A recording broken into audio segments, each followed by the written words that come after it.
If you are over 60, there are people in your life right now who are stealing years from you. Not money, not possessions, years. And I know how that sounds. I know it might feel harsh the moment you hear it, because most of us were raised to believe that family is forever. That loyalty means enduring.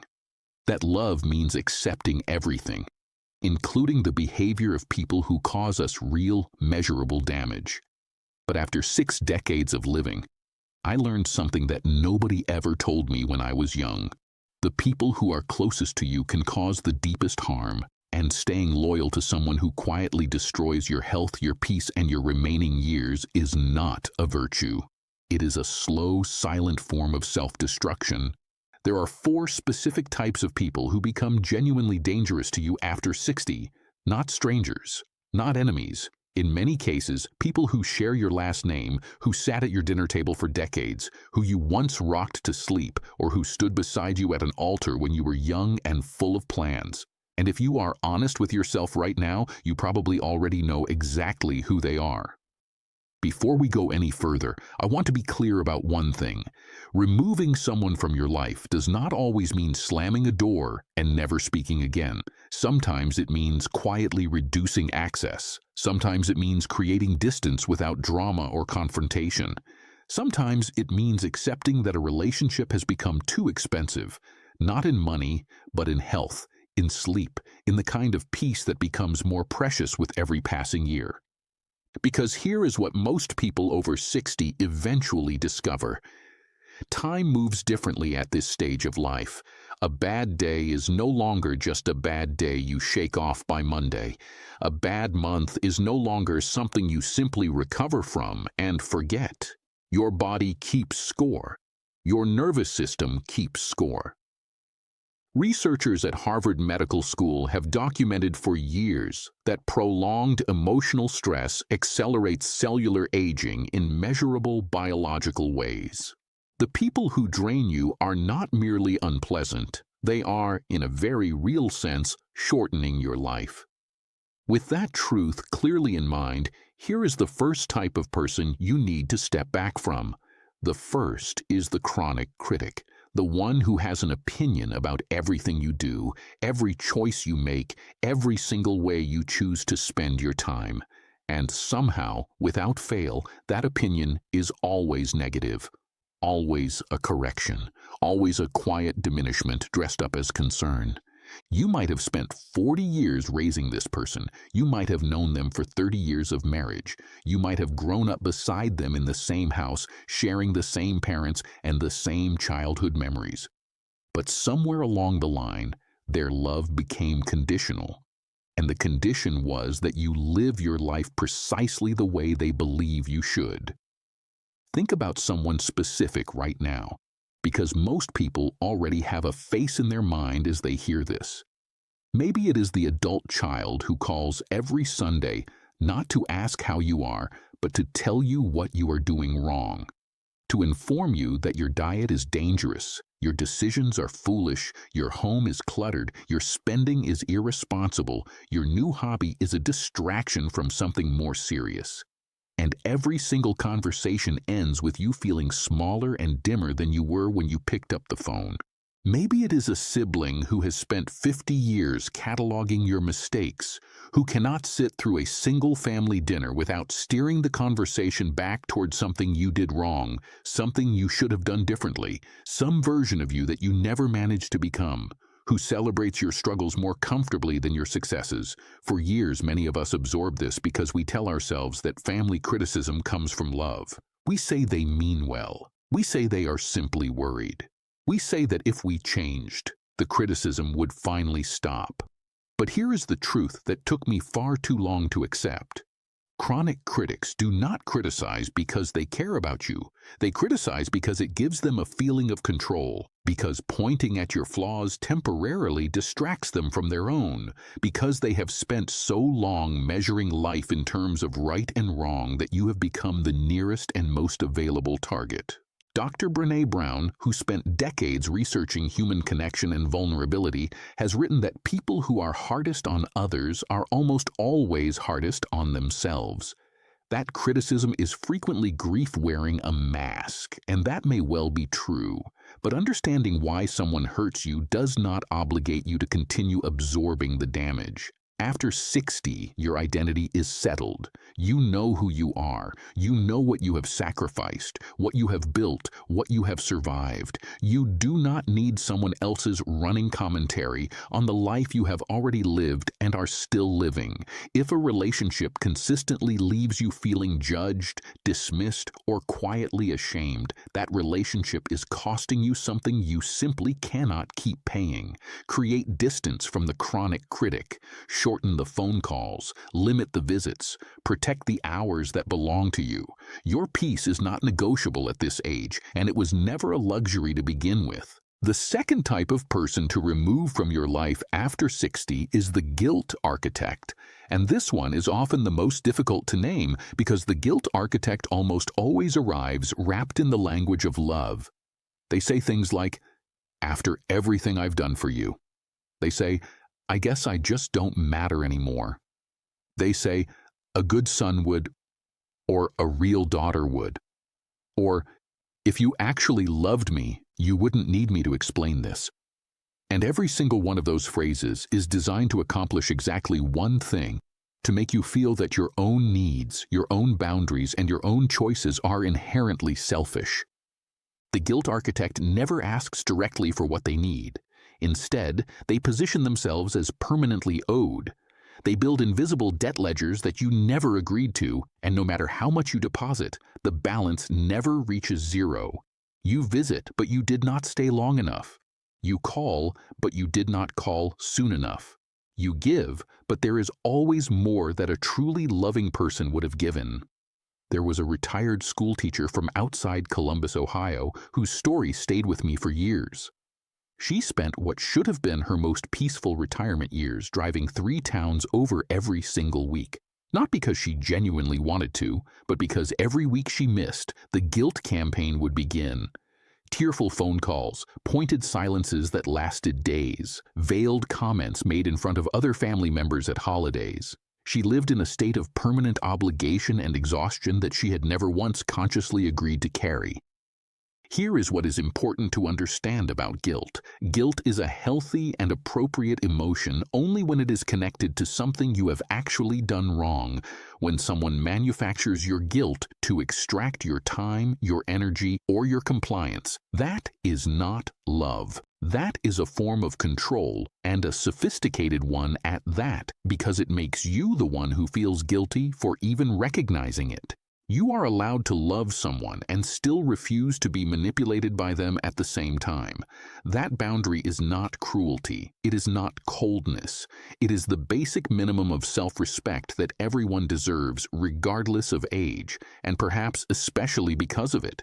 The third type of person to remove from your life after 60 is the dream dismisser.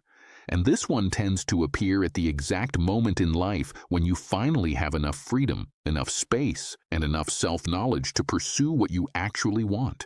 You mention taking a painting class and someone changes the subject. You talk about traveling somewhere you have never been, and someone calls it impractical for your age. You share an idea, a small garden business, a book you want to write, a guitar sitting in the corner you finally want to learn, a quieter town you want to move to, and someone who claims to love you responds with a dismissal so casual it almost goes unnoticed. "At your age," they say. Or, "Don't you think that ship has sailed?" Or simply a small, quiet smile that communicates everything. Do you know what that person is doing? They are projecting their own abandoned dreams directly onto you. At some point along the road, they chose fear over possibility. They set something down and told themselves there was no point. And now, watching you refuse to make that same choice makes them genuinely uncomfortable. Because your courage is a mirror that reflects their surrender. Colonel Harlan Sanders was 65 years old when he began franchising what would eventually become Kentucky Fried Chicken. Vera Wang did not design her first dress until she was 40. Julia Child did not publish her first cookbook until she was nearly 50. Age has never once been the real obstacle to anything meaningful. Fear has always been the real obstacle. The dream dismisser is simply someone who made peace with their own fear and has now quietly appointed themselves the guardian of yours. The danger of keeping this person close after 60 is significant.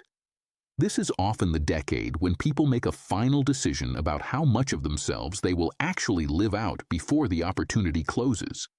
And if the loudest voice in your life responds to every aspiration with skepticism, doubt, or the specific cruelty of polite dismissal, you may spend your remaining years smaller than you were ever meant to be. Stop sharing your vision with people who cannot hold it carefully.